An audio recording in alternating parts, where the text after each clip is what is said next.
Welcome to the QR News 24/7. Almost 10 साल हो गए हमको देखते हुए, ठीक है। तो बजट को अब जब देखते हैं तो 1% की भी उम्मीद नहीं रखते हम। I tell you why, because 10 साल को देखा है हमने, 1 साल नहीं देखा, 2 साल नहीं देखा, 3 साल नहीं देखा, 4 साल नहीं देखा, 5 साल नहीं देखा हमने सरकार को, ठीक है।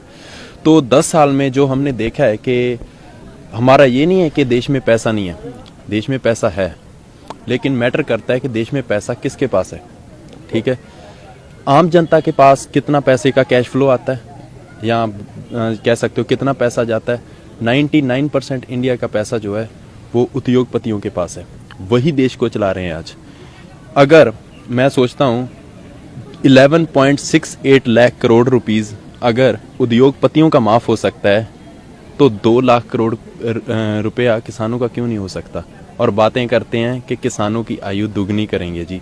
2022 तक बोला था ना, क्या हुई? दुगनी हुई? नहीं हुई, ठीक है। तो मुझे नहीं पता टीवी दिखाएगा या नहीं दिखाएगा, बट ये असलियत है। इकॉनमी मनमोहन सिंह के जब टाइम था 8.1% ग्रोथ पर चलती थी, राइट। अब इकोनॉमिकल ग्रोथ कितना है? 5.4%। और हम चलो जो 2022 तक जो दिखाए थे दावे वो तो भूल जाओ, वो तो उन्होंने बोल ही दिया कि जुमला था सभी, वो ठीक है, दैट्स इट। अब क्या दिखा रहे हैं? 2030 का सपना दिखा रहे हैं ना, कि हमारी इकोनॉमी है जो 10 ट्रिलियन इकोनॉमी बनेगा इंडिया। 10 ट्रिलियन दिखा रहे हैं ना कि 10 ट्रिलियन इकोनॉमी इंडिया बनेगा।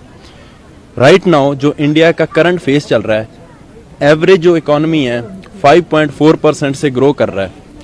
अगर 10 ट्रिलियन इकोनॉमी बनना है इंडिया को, 10 trillion economy, that's huge, right.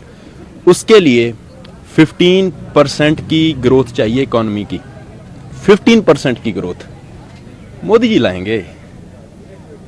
तो बजट से क्या आस रखते हो? बजट से कोई आस नहीं है, नथिंग।